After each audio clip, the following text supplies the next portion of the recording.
Olá, eu sou Mônica Bento e eu compartilho aqui no canal um resumo de livros que realmente valem a pena. Hoje nós vamos falar do Feminina, da Carine Risardi. Eu gosto sempre de enfatizar de que este vídeo jamais substitui a necessidade de você ler o livro de uma forma completa, tirar as suas próprias conclusões, desfrutar de cada palavra e abrir o coração para aquilo que Deus quer falar com você. Mas o resumo pode ser uma degustação, uma forma de você se interessar e aprofundar a leitura. Então, por isso, fica aqui o meu convite para assistir até o final. Na primeira parte, ela fala sobre mudança de significados, mas ali no capítulo 1 ela apresenta a personagem do livro, quem é Bárbara Williams? Esse é o título.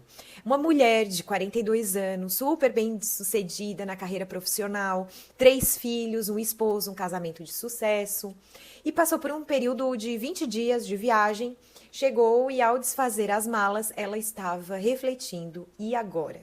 Como se ela tivesse chegado assim numa fase da vida onde as grandes conquistas que ela tinha como expectativa lá atrás tivessem sido alcançadas e agora ela já não sabia mais o que sonhar, para onde ir.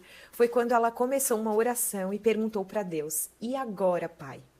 Então, talvez um sentimento ela esperava ter, um impulso, uma resposta, mas o que veio foi quase como um sussurro dizendo: vou expandir suas percepções.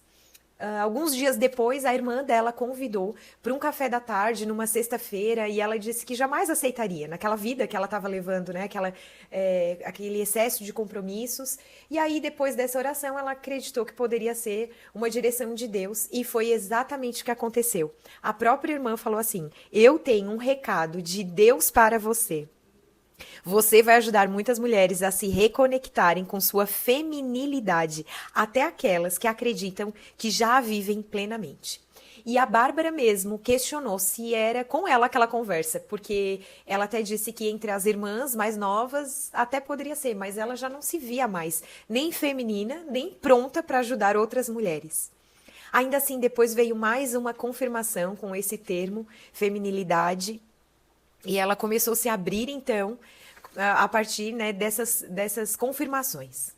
Logo em seguida, a Carine Risardi apresenta o conceito de cheia e transbordante.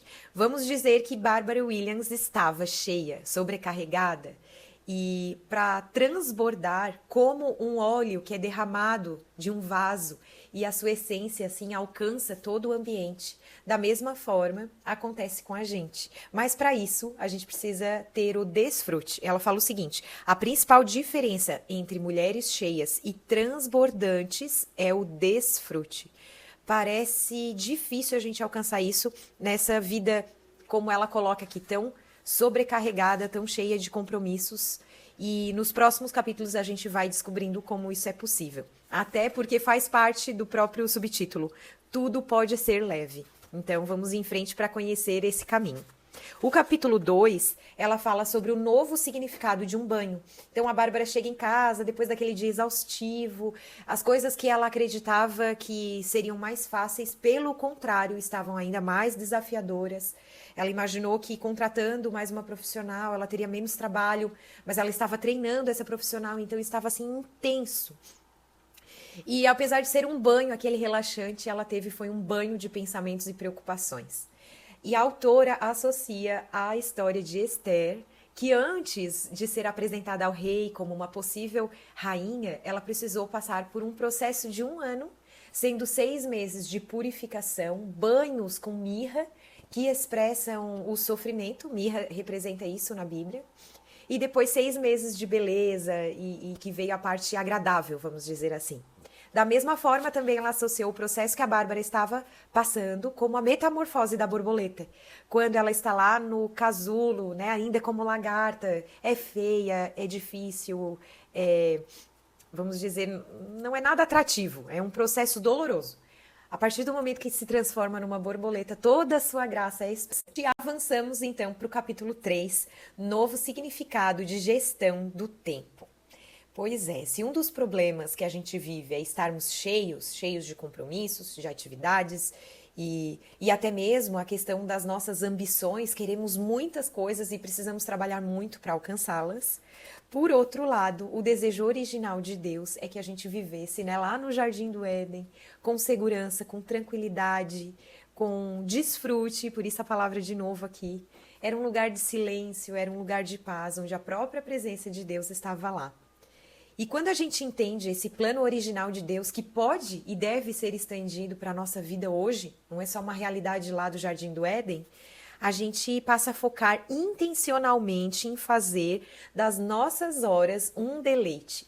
E não necessariamente somente dias especiais. A proposta aqui são pequenos momentos. Oração, um café em família, um jantar a dois, marido e mulher. Então, pequenas realidades, tempos, né, que vão caber dentro de uma rotina realmente agitada, mas que vão nos levar a ter momentos de desfrute, de alegria, de prazer. Ela sugere aqui o que fazer para mudar a gestão do meu tempo. Então, são alguns passos. 1.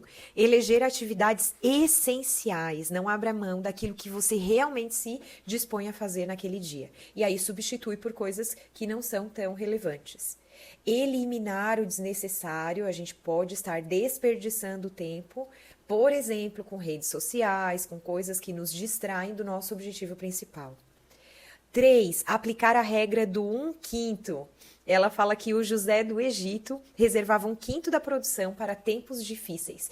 E ela mesma conseguiu escrever o livro reservando 20 minutos do seu dia para concluir essa atividade que ela se dispôs a fazer. E 4. Inserir elementos de delícias, assim como no Jardim do Éden. Avançando aqui para o capítulo 4, nós vamos falar sobre homens. O plano original de Deus para o homem e para a mulher é diferente.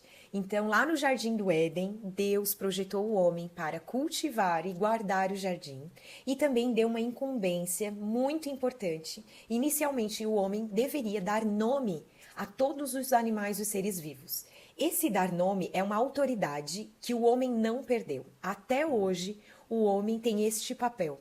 E a forma como ele fala ou que ele nomeia uma mulher, por exemplo, pode impactar, sim, na própria autoestima dessa mulher. Então, como eu me vejo, tem influência do meu pai, do meu esposo, até mesmo de Deus. Então, eu sou influenciada por tudo isso. Por isso que é importante que o homem esteja no seu papel, onde ele é submisso à direção de Deus, e com essa submissão ele recebe a autoridade para conduzir a sua esposa. E ela fala que é como numa dança. Ambos vão realizar aquela dança, mas quem determina, quem cria, quem direciona os passos é o homem. Ressignificando o feminino, estamos já no último capítulo 5 dessa primeira parte. E agora nós vamos fazer uma atividade prática, mas antes ela conta a história do que é ressignificar. Então ela atendia um casal e a esposa já vinha reclamando que o marido dela não dava muita atenção, ele era ríspido, inclusive em viagens ele tinha atitudes assim onde ele se transformava de uma maneira muito agressiva, gritando, tendo atitudes que ela tinha até vergonha. E aí a Karine perguntou para ele como eram as viagens na infância e ele disse que eram terríveis. Por mais que a mãe se esforçasse em fazer momentos de família gostoso, existia muita discussão, muita briga e ele trouxe isso para dentro do casamento sem ao menos perceber. A Karine sugeriu que ele reescrevesse quais eram os significados da palavra viagem, várias novas percepções. E assim, aos poucos, em cada viagem, ele ia lembrando desses novos significados e mudando as suas atitudes juntamente com sua esposa e sua família, que realmente não era o que ele queria.